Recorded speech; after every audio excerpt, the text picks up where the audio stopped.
तालाब में, समुद्र में अगर पानी में गिर गया तो वो डूब जाए। पर शिव महापुराण की कथा कहती है जिसने पहले से तैरना सीखा हो, जिसको तैरना आता हो, जो तैर लेता हो, उसको कितने भी गहरे पानी में पटक दिया जाए वो निकल कर बाहर आ ही जाता है। उसी तरह जिसने जिंदगी में भगवान की शरणागति ग्रहण कर ली, जो सत्संग में डूब गया, भजन में डूब गया, कीर्तन में डूब गया, मंत्र जाप में डूब गया, नाम जाप में डूब गया, नाम भक्ति में डूब गया, जिसने भजन के माध्यम से ये सीख लिया कि संसार सागर से पार कैसे होना है, तो जो एक बार भगवान के मंदिर तक जाना सीख गया, जो भगवान के भजन में जाना सीख गया, शिव महापुराण की कथा तक जाना सीख गया, तो वो भाव सागर से भी पार उतरना सीख गया। ये निश्चित है।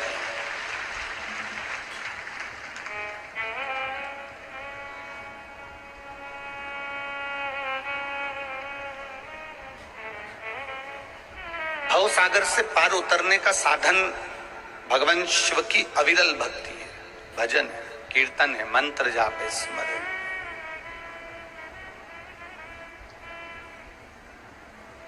जो सीख गया,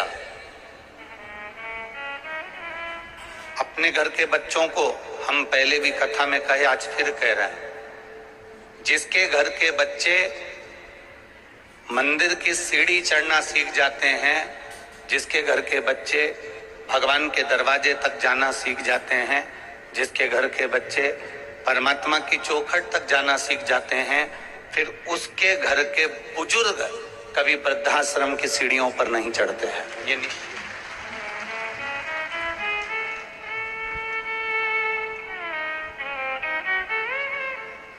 आपके घर के संस्कार क्या बोलते हैं? आपके घर के बच्चे अगर सतमार्गी हैं, आपके घर के बच्चे अगर मार्ग प्रशस्त करने वाले हैं, भगवत भजन में डूबने वाले हैं, नाम कीर्तन लेने वाले हैं, तो फिर आपको वृद्ध अवस्था में कष्ट भोगने की जरूरत नहीं पड़ेगी।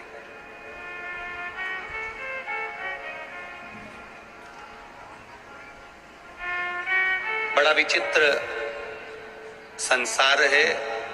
जैसे जैसे कलयुग बढ़ते चले जाएगा, कलिकाल बढ़ते चले जाएगा, वैसे वैसे दुनिया के लोग दूर बैठे हुए व्यक्ति से फोन पर बात कर कर पूछ लेंगे कि तुम कैसे हो।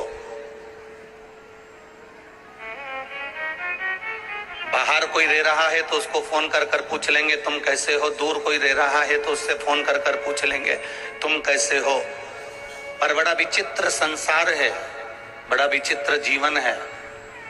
दूर के व्यक्ति से फोन कर कर पूछा जाएगा, मोबाइल कर कर पूछा जाएगा कि तुम कैसे हो, पर जो घर के अंदर रह रहा होगा, जिसको दुख भी होगा, कष्ट भी होगा, उससे घर का एक व्यक्ति नहीं पूछेगा कि तुम कैसे हो। ये कलिकाल, ये कलयुग है।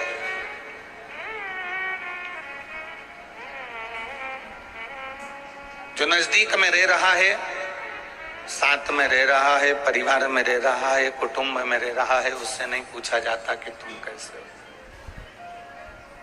शिव महापुराण की कथा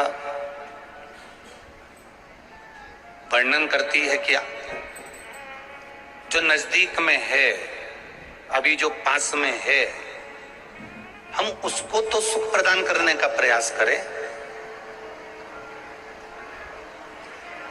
ये उसी में का हाल है जैसे एक बेटा मोटरसाइकिल चालू करा और मोटरसाइकिल चालू करके बुलेट चालू करके दरवाजे पर बुलेट को जो चालू कर कर जाने लगा तो पिताजी कुर्सी पर बैठे थे, उन्होंने आवाज लगाया, ए छोरा, ए नाना इधर आ, ए छोरा इधर आ। छोरा दौड़ कर पिताजी के पास आया, बुलेट खड़ी करी, बंद करी, पिताजी के पास आकर पूछा, जी पिताजी बोलिए क्या बात है? जा अंदर से मुझे एक गिलास पानी ला दे तो जरा। छोरा अंदर गया और माँ से कहता है, माँ पिताजी को एक गिलास पानी दे देना, मुझे जल्दी है, मैं जा रहा हूं। अब माँ पिताजी के लिए एक गिलास पानी लेकर आ गई और पिताजी ने देखा कि छोरा बुलेट लेकर बुड़बुड़ करता हुआ मोटरसाइकिल लेकर चले गया, तो पिताजी ने अपनी पत्नी से पूछा कि तुम्हारे शहजादे को कहाँ जाना था जो इतनी जल्दी जल्दी मोटरसाइकिल भगा कर जा रहा है? इतने में माँ ने कहा, रेलवे स्टेशन पर प्याऊ लगाई है ना, तो छोरा वहां पानी पिलाने जा रहा है। पिता को आश्चर्य हुआ, बाप ने 1 गिलास पानी मांगा तो दिया नहीं, और स्टेशन पर जाकर पानी पिलाए तो कौन से सुख का अनुभव हो सकता।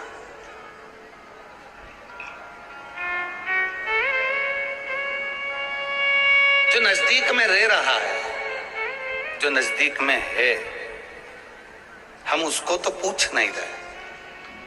जो हमारे पास में है हम उसको आदर तो कर नहीं रहे, जो हमारे पास में है हम उसको सम्मान तो दे नहीं रहे।